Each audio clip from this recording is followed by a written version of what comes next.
Depth and intensity is what we have on the docket this week with an eclipse in Virgo and with Mars in Scorpio. Thank y'all so much for being here. It is your boy Zamboni. I got a lot to talk about with this weekly astrology forecast because it is kind of getting wild out here.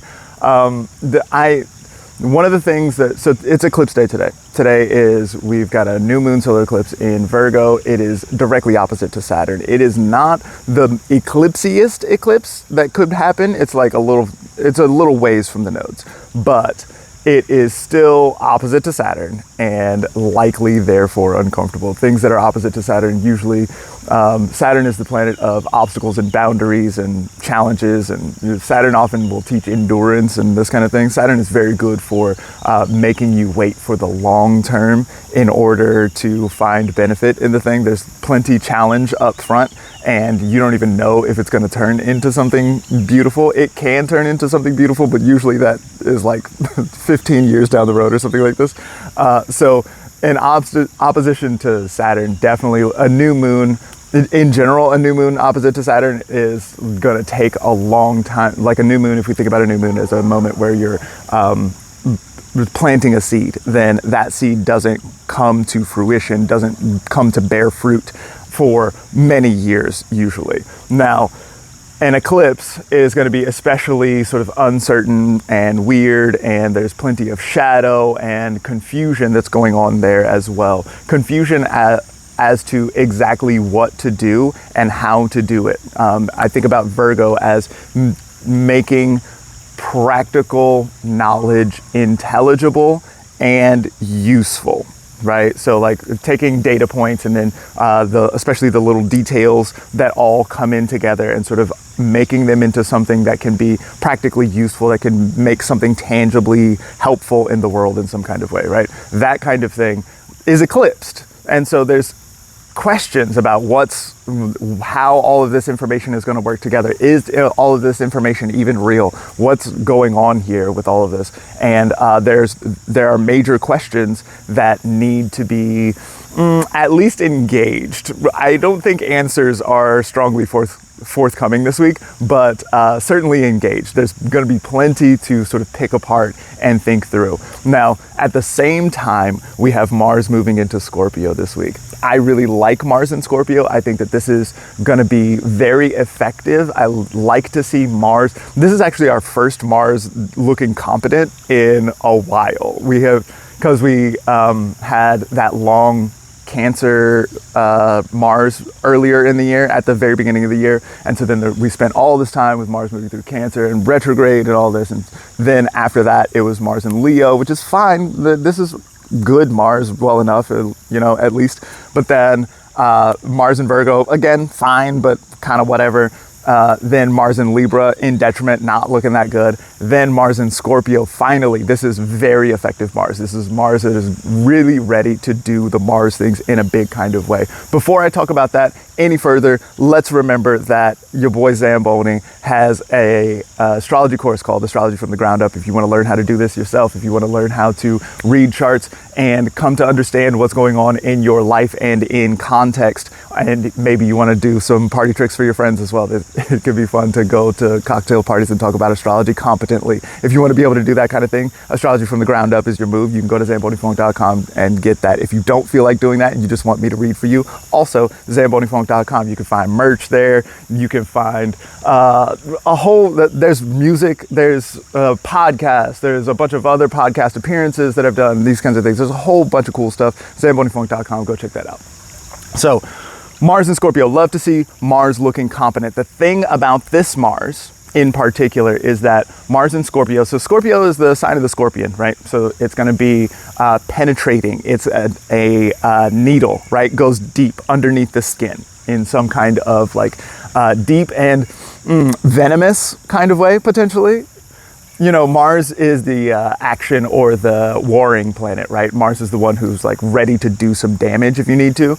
And Mars is very capable in Scorpio. Like I said, I like Mars in Scorpio. This is sometimes you need to do the Mars thing. Sometimes you need to get up and act and do something precisely, right? This looks very good for that kind of thing. But this week we've got, as soon as Mars moves into Scorpio, then we immediately get a square to Pluto. Pluto is very good at distorting things. Pluto is very associated with obsession and, like I frequently describe Pluto as the fun house mirror, right? So it's like there is a distorted image coming back at you that can maybe lead to body dysmorphia or confusion of some sort. Maybe it's disorienting in your space, like you don't know where stuff is, or maybe it makes you a little bit dizzy to look into the funhouse mirror, that kind of thing, right? And so Pluto, who is named for the underworld, so again, the depth and the intensity that shows up here is very resonant with this Mars in Scorpio. This looks like it can, especially since we're also looking at eclipse moment where we are in a space of confusion and darkness and shadow, not really sure exactly what we're looking at in the first place. Mars in Scorpio is going to be ready to fire a shot at the thing. You know what I mean? I expect Mars in Scorpio to have a bit of an itchy trigger finger. You know, I think sometimes about the itch. I think that itch can maybe be defined as the desire to hurt oneself, right? So if you think about like you have an itch and then you scratch it, then like it feels amazing to scratch an itch, right? But if you scratch a spot that doesn't have an itch, then it hurts, and it clearly hurts, and you know this about yourself.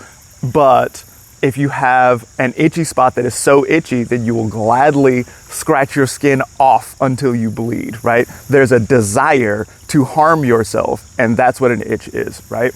And Pluto, who is frequently associated with obsession, addiction, these kinds of things, and then Scorpio, who is associated with needles. Needles are very strongly associated with addiction, even if we're not talking about drugs of addiction, opiates and things like that, things that are frequently injected. A lot of people talk about tattoos as a kind of addiction as well, right? Like needles are strongly associated with that space. And so this obsessive, itchy kind of situation where like there's a desire to create some kind of harm, and if I get harmed in the process, then like so be it. This looks like it's going on here. And so in a moment where there is shadowy uncertainty, a situation where you're not really sure what's happening, where there's data points going on and you're trying to put them together and you can't really be sure that the image that you're creating is true or real or meaningful in some kind of way, then it looks like this is going to be a moment where some shots get fired and you have to deal with those consequences in a way that might take some time. If we're looking at this new moon opposite to Saturn, it might take some time to put that back together. So it looks like this is going to be very threat sensitive. It looks like this is going to be a time where it's going to be easy to go off the handle and to go for the jugular. You know, it's going to be really easy to try and find a spot to completely eviscerate an opponent. And listen, if you need to eviscerate an opponent, there's some really good timing for that coming up. Check out my Patreon, where I've got an electional report where there's plenty of times in there to auspicious times to launch your project and times to avoid as well, this kind of thing. This might be one of these times to avoid.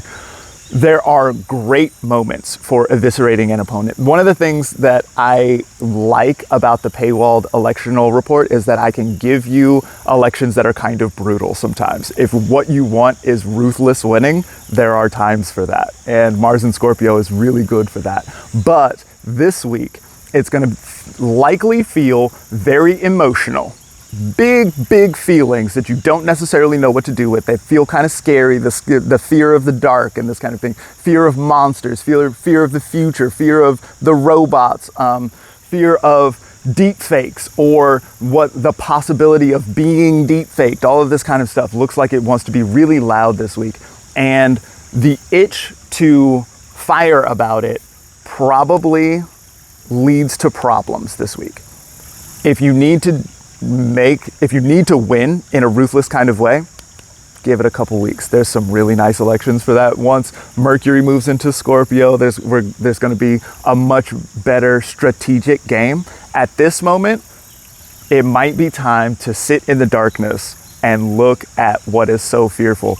If you have a dream where there's a monster, ask the monster, what you got for me?